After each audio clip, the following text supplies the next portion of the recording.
आखिरकार चांद इस ग्रह का उपग्रह है और मजबूरी में इस ग्रह से बंधकर घूम रहा है। और इसका महत्व क्या है? पूर्णिमा और अमावस्या को महत्वपूर्ण क्यों माना जाता है?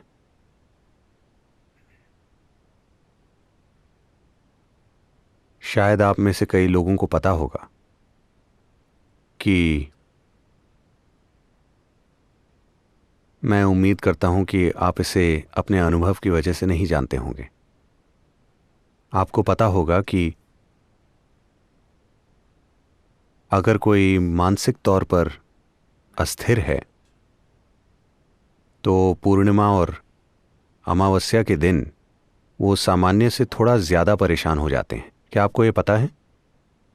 आपके साथ ऐसा होता है?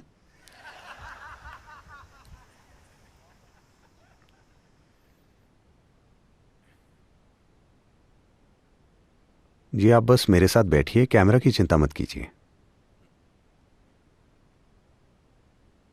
तो ये आपके साथ नहीं होता, पर कुछ लोगों के साथ ऐसा होता है।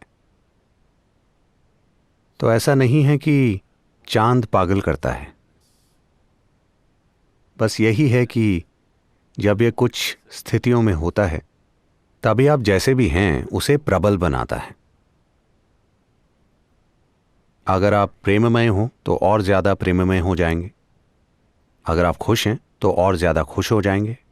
अगर आप आनंदित हैं तो आप काफी ज्यादा आनंदित हो जाएंगे। अगर आप थोड़े से पागल हैं तो आप काफी ज्यादा पागल हो जाएंगे। अगर आप ध्यानमय हैं तो आप काफी ज्यादा ध्यानमय हो जाएंगे। It just enhances everything that you are. ये बस आपकी हर चीज को बढ़ा देता है। तो हम इन दिनों को महत्वपूर्ण मानते हैं ताकि आप जागरूक होकर अपने अंदर सही तरह के गुण पैदा करें ताकि वो गुण बढ़ जाएं। आज पूर्णिमा है। इस दिन लोग सुबह उठकर एक खास तरीके से रहते हैं। आप अपने अंदर एक खास गुण पैदा करें ताकि शाम तक वो गुण बढ़ जाए। तो आप में जो भी गुण हैं आप उन्हें जागरूक होकर बना सकते हैं,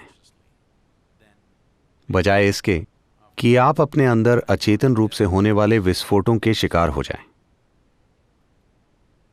तो चांद खुद आपको पागल या ध्यानमय नहीं बनाता।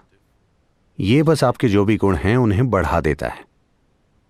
आप जानते हैं कि सागर भी पागल हो जाता है।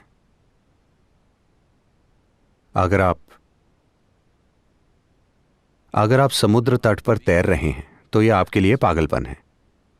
अगर आप एक बड़े जहाज के कप्तान हैं तो यह आपके लिए वरदान है। लेकिन कुछ होता है, पूरा समुद्र ऊपर उठने की कोशिश करता है।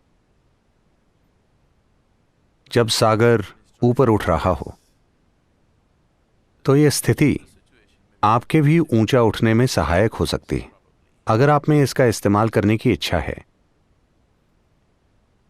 और इंसानी जीवन पर चांद का प्रभाव इससे कहीं ज्यादा है। खुद के साथ कुछ भी करना हो तो यह जानना मददगार होता है कि चांद किस अवस्था में है, क्योंकि यह सिस्टम में अलग अलग तरह के गुण और ऊर्जाएं पैदा करता है। अगर कोई जागरूक है तो उसका इस्तेमाल कर सकता है।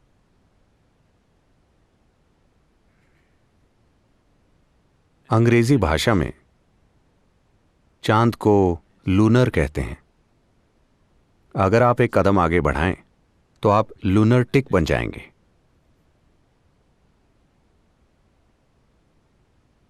तो आमतौर पर चांद का असर अतार्किक माना जाता है।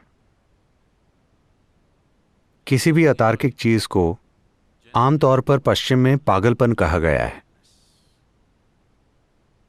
या उन्माद। लेकिन यहां हमने हमेशा तर्क की सीमाएं देखी। तर्क जीवन के भौतिक पहलू को चलाने के लिए बहुत कारगर है। अगर आप व्यापार करना चाहते हैं, आप घर बनाना चाहते हैं, आप दुनिया में सभी चीजें करना चाहते हैं, तो आपको तार्किक होना होगा। इसे करने का और कोई तरीका नहीं है। हमारे साथ समस्या यह है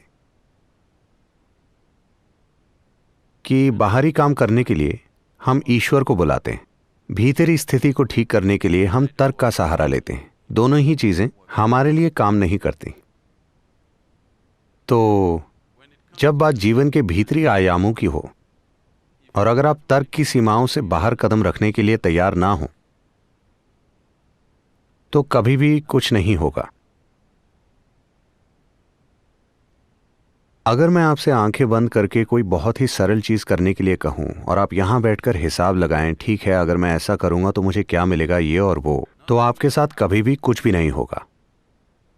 अगर आपको किसी भी सुंदर चीज का स्पर्श पाना है, अगर आपको ध्यान का स्पर्श पाना है, अगर आपको प्रेम का स्पर्श पाना है, अगर आपको आनंद का स्पर्श पाना है, तो आपको अतार्किक होना होगा। हर चीज तार्किक रूप से ठीक है, लेकिन आपका चेहरा लटका हुआ है क्योंकि आपकी हर चीज ठीक है। आप ठीक हैं, लेकिन जीवन इस तरह से काम नहीं करता। जब आप सुबह उठें, कल सुबह जब आप उठें, तो बिस्तर में लेटे हुए 100% तार्किक रूप से सोचें। अपने जीवन के सभी खूबसूरत पलों के बारे में मत सोचिए। किसी भी ऐसे अनुभव की ओर मत जाएं जो आपके लिए महत्वपूर्ण हो। आकाश में उड़ने वाले पंछियों के बारे में मत सोचिए। सूर्योदय, बगीचे के फूल, आपके बच्चे का चेहरा या जीवन का कोई प्रेम से भरा पल, ऐसी किसी चीज के बारे में मत सोचिए, बस तार्किक रूप से सोचिए। अब आपको वाकई बिस्तर से उठना है। यह कोई छोटा काम नहीं है। क्या यह छोटा काम है? यह कोई छोटा काम नहीं है। और फिर आपको टॉयलेट जाना है, फिर आपको खाना है, भोजन करना है, भोजन, काम करना, भोजन और सो जाना। कल सुबह फिर से यही चीजें। अनुभव वाले पहलू को हटा दीजिए। अपने जीवन को 100% तार्किक रूप से देखकर सोचिए। आपको वही चीजें अगले 30, 40 या 50 सालों तक करनी है। और अगर आप योग करें तो जीवन और लंबा हो जाता है और आगे बढ़ जाता है। वही बकवास हर दिन हर दिन हर दिन। बस तार्किक रूप से सोचिए, क्या ऐसा करने का कोई फायदा है? क्या यह चीज करने लायक है? करने लायक है? नहीं। बहुत ज्यादा तर्क वाले पल आत्महत्या के पल होते हैं। और आप सभी इस तरह से आत्महत्या करते आ रहे हैं। लेकिन इन दिनों आप कोई भी चीज एक बार में नहीं करते। आप हर चीज टुकड़ों में करते हैं। आप आत्महत्या भी टुकड़ों में कर रहे हैं। मैं चाहता हूं कि आप मुड़कर देखें। अगर आपको याद ना आए तो आप घर जाकर अपनी पुरानी तस्वीरें देखें कि जब आप 5 या 6 साल के थे तो आपका चेहरा कैसा था। यह ऐसा था। और अब यह लंबा होता चला जा रहा है। तो अगर आपको तर्क से बाहर आना हो तो जब तक आप ये काम एक खास तरीके से ना करें तो ये नासमझी लगती है, क्योंकि फिलहाल समझ के बारे में आपके विचार सिर्फ तर्क से जुड़े हैं, है ना? लेकिन कृपया देखिए कि आपके जीवन के सबसे सुंदर पल आपके साथ तब हुए जब आपने अपने तर्क को थोड़ा सा दूर रख दिया था। हां, अपने प्रेम प्रसंग को तार्किक रूप से परख कर देखिए। आपको लगेगा कि यह सबसे बेवकूफी भरी चीज है जो आपने की है। वाकई, हां या ना?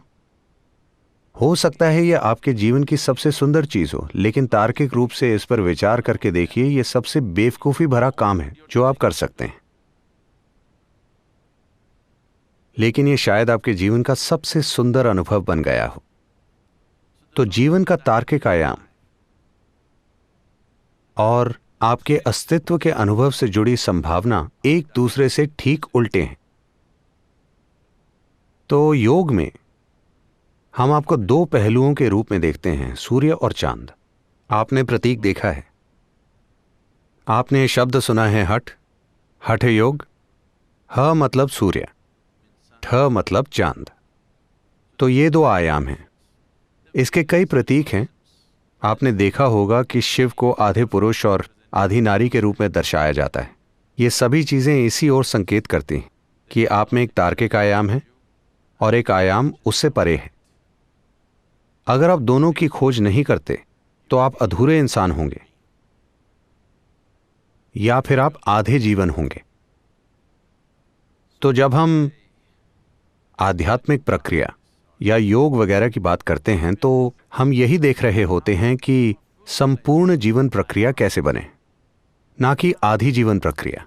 बस शरीर जीवित है इतना काफी नहीं है, आप में हर चीज प्रज्वलित होनी चाहिए। तभी आप देखेंगे कि चाहे कुछ हो रहा हो या ना हो रहा हो, यहां रहना सार्थक है। अगर आप यहां बैठें तो यहां बैठना सार्थक है। अगर आप अपनी आंखें खोलें तो यह सार्थक है। अगर आप अपनी आंखें बंद करें तब भी यह सार्थक है। वरना जो भी हो, यहां होना सार्थक नहीं है, बस इसीलिए क्योंकि आपका सिर्फ एक हिस्सा जीवित है, बाकी का हिस्सा अभी जीवित होना बाकी है। तो चांद, आज पूर्णिमा है और बादलों ने उसे ढका हुआ है, पर चिंता मत कीजिए।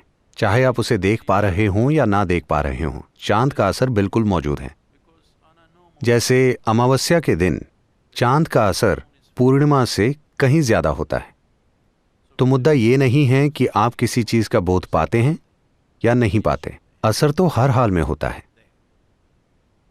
आप में एक तार्किक पहलू है जो भौतिक दुनिया को अच्छे से संभालने में आपकी मदद करता है, और तर्क से परे एक आयाम है जिसके बिना भीतरी आयामों तक कभी नहीं पहुंचा जा सकता।